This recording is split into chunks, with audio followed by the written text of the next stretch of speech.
Welcome back to Serious Spoilers. Today, I will share a horror thriller movie from 2022 titled The Black Phone. Spoilers ahead. Watch, enjoy, and turn captions on. Denver, Colorado, 1978. Kids and parents are gathered for a little league baseball game. Finney Blake is pitching, with his sister Gwen cheering him on.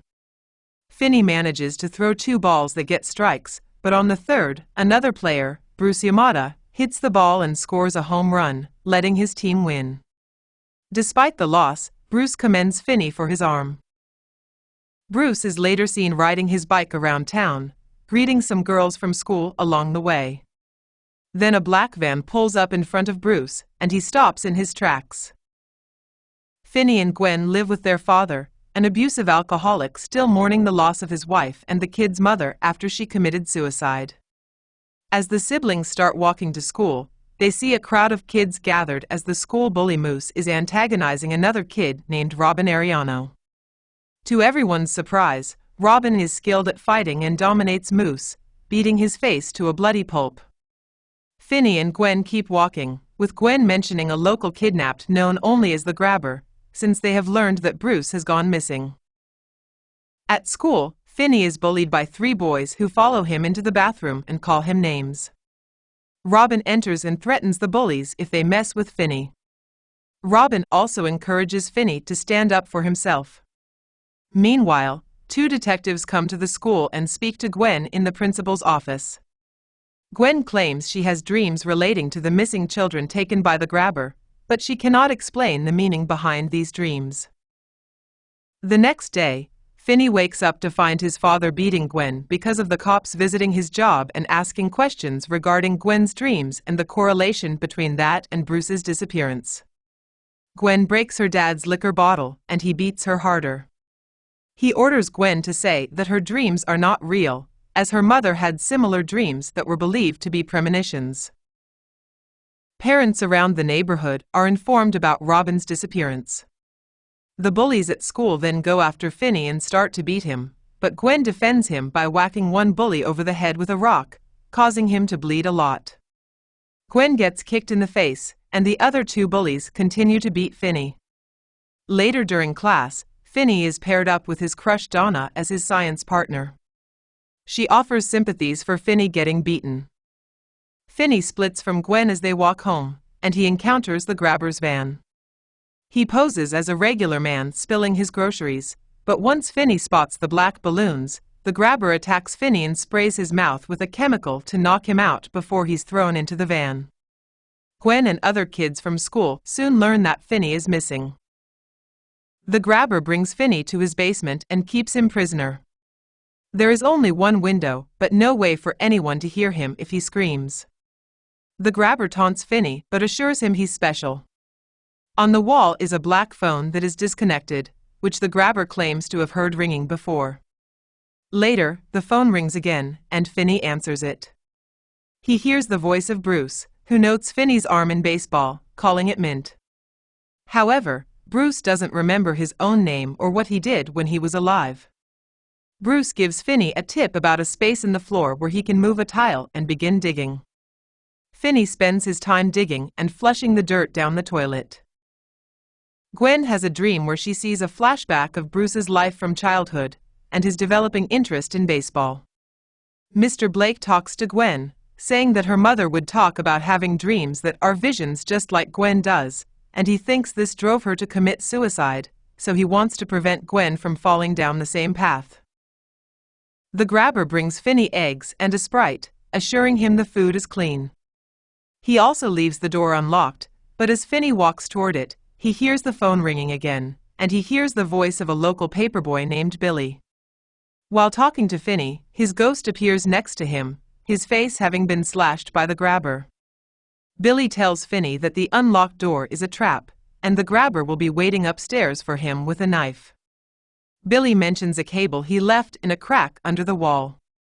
Finney grabs a rolled-up mat and slides the cable up to the window bars and attempts to climb his way out, but his weight causes the bars to get pulled off, leaving him with no way to get back up.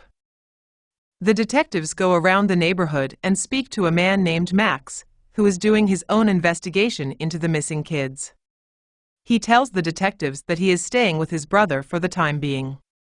Meanwhile, the grabber asks Finney his name, but when he lies about it, he throws Finney a newspaper showing the news of his disappearance. When he leaves, the phone rings again, and Finney speaks to a boy named Griffin. His ghost appears floating beside Finney, and Griffin tells him about a lock combination that he had written down. This is part of a game the grabber likes to play with his victims called Naughty Boy. Finney finds the numbers, but Griffin cannot remember the exact combo. While the grabber is sleeping, Finney sneaks upstairs and tries every combo he can think of until he unlocks the door. Unfortunately, the grabber's dog Samson barks at the sound of the unlocking, which wakes up the grabber. Finney runs out of the house and only makes it barely down the street before the grabber catches him. Neighbors turn on their lights, but the grabber threatens to kill Finney right then and there if he makes a sound. He waits until the lights turn off before taking Finney back. The phone rings again later, but this time, Finney hears the voice of a local punk named Vance Hopper. A flashback/dream shows Vance at an arcade where he fought with two kids after one of them messed with his high score. He was arrested shortly after.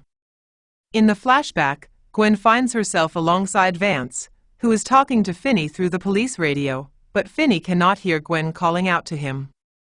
They end up at a house, where Gwen tries to remember the number.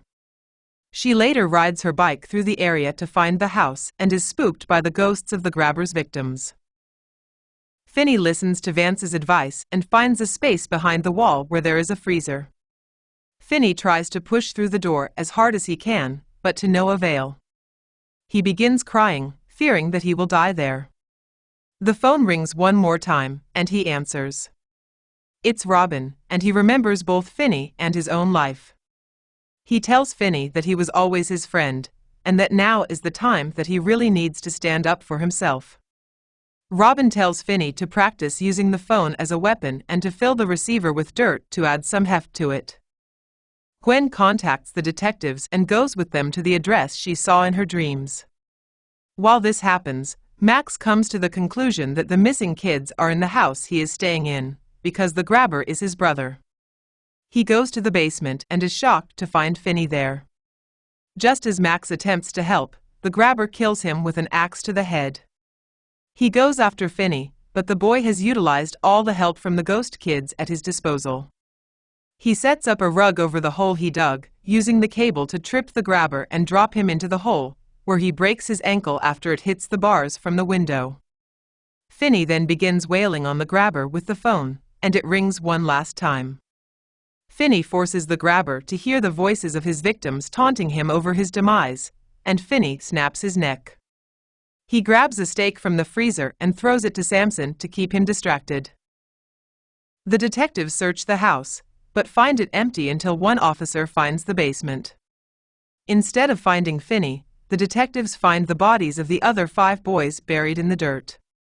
The house where Finney was being held is across the street. He unlocks the door and steps out into the sun, where Gwen sees him and runs to her brother. The authorities take care of the kids, and they are picked up by their father, who tearfully apologizes to both of them for how he treated them. Finney returns to school more confident than before. The other kids see him as a legend for killing the grabber, and the bullies no longer dare to mess with him. He rejoins Donna in science class, but he tells her to call him Finn.